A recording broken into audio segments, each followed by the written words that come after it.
Assalamualaikum warahmatullahi wabarakatuh. Alhamdulillahirabbil alamin wassalatu wassalamu ala sayyidina Muhammadin wa ala alihi wa sahbihi ajmain amma ba'du. Alhamdulillah ya, kita dipertemukan kembali dalam rangka pembelajaran pendidikan kewarganegaraan untuk kelas 9.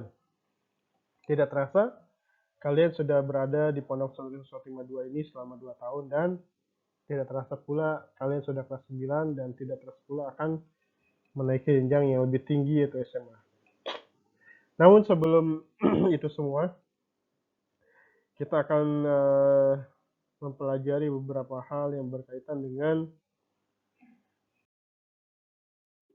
dinamika perwujudan Pancasila sebagai dasar negara.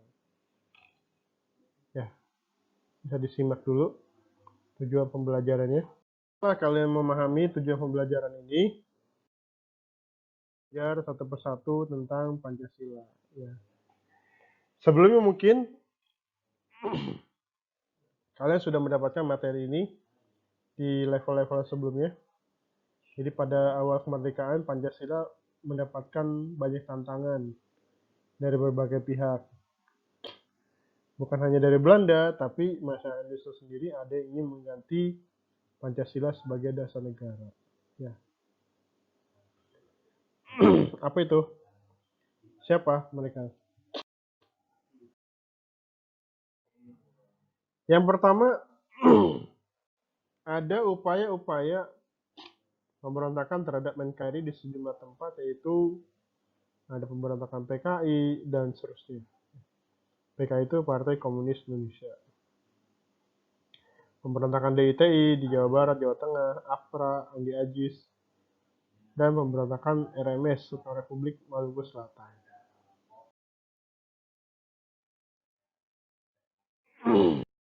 Berdasarkan Undang-Undang Dasar Sementara tahun 1950, Presiden berfungsi sebagai kepala negara dan menjadi bagian.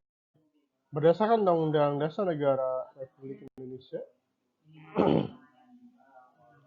maksud saya adalah Undang-Undang Dasar Sementara 1950, Presiden berfungsi sebagai kepala negara dan menjadi bagian dari pemerintah. Jadi Presiden sebagai kepala negara dan menjadi bagian dari pemerintah, namun tanggung jawab pemerintahan berada di tangan Perdana Menteri bersama para menterinya.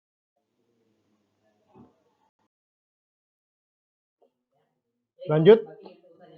Dan penerapan Pancasila pada periode 1950 sampai 1999 cenderung diarahkan sebagai ideologi liberal, dan hal ini ternyata tidak menjamin stabilitas pemerintahan. Terlaksananya pemilihan umum pertama di Indonesia, yaitu pada tanggal 29 September 1955, terpilihlah 272 wakil rakyat sebagai anggota DPR. Pemilihan umum ini juga berhasil memilih anggota-anggota lembaga konstituante sejumlah 550 orang.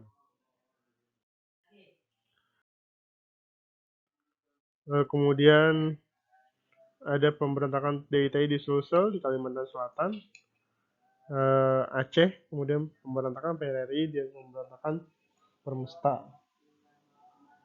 Semua ini bertujuan untuk melepaskan diri dari NKRI. Sebagian pihak menyebut masa 1959 hingga 1966 sebagai periode demokrasi terpimpin. Pada masa ini, demokrasi dianggap tidak berada pada kekuasaan rakyat, sebagaimana diamanatkan nilai-nilai Pancasila, namun cenderung berada pada kekuasaan pribadi presiden. Jadi padahal Pancasila mengamanatkan diantaranya adalah kerakyatan dipimpin oleh hikmat kebijaksanaan dan permusyawaratan perwakilan, bukan pada kecenderungan atau cenderung pada kekuasaan pribadi presiden.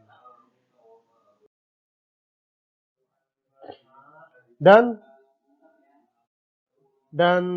Tantangan yang berikutnya adalah ketika terjadi peristiwa pemberontakan PKI atau G30 PKI pada tanggal 30 September 1965. PKI berusaha merebut kekuasaan disertai pembunuhan 6 perwira tinggi dan seorang ajudan jenderal yang bernama Jenderal AH, Jenderal Abdul Haris Nasution.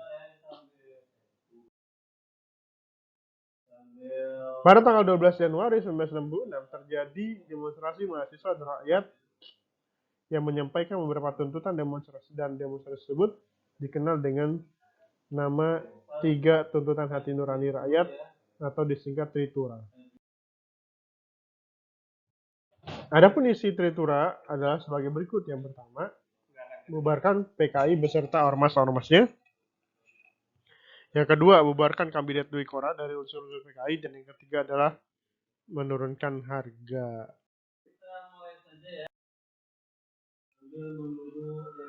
Kemudian Pancasila pada 1966 sampai 1998 disebut sebagai masa Orde Baru. Orde Baru diharapkan dapat melaksanakan Pancasila dan Undang-Undang Dasar Negara Indonesia tahun 1945 dengan murni dan konsekuen. 1998 hingga sekarang disebut masa reformasi, dan pada awal masa ini kemunduran ekonomi Indonesia dan dugaan penyelewengan terhadap Pancasila membuat mahasiswa dan masyarakat melakukan demonstrasi menuntut turunnya Presiden Soeharto. Itu saja mungkin yang dapat kita bahas pada kesempatan hari ini, pada pertemuan kali ini. Semoga kalian bisa memahami semua dan bisa mengambil pelajaran penting dalam hal menjaga amanat para pendiri negara. Jangan sampai kita sudah bersusah payah, lalu kemudian kita hancur ya. Itu saja mungkin yang dapat saya sampaikan. Untuk barangkali ada pertanyaan-pertanyaan, kita akan berdiskusi bisa melalui WhatsApp ya. WhatsApp saya di 0822 1418 1986. Terima kasih dan semoga kita bisa bertemu di materi berikutnya. Assalamualaikum warahmatullahi wabarakatuh.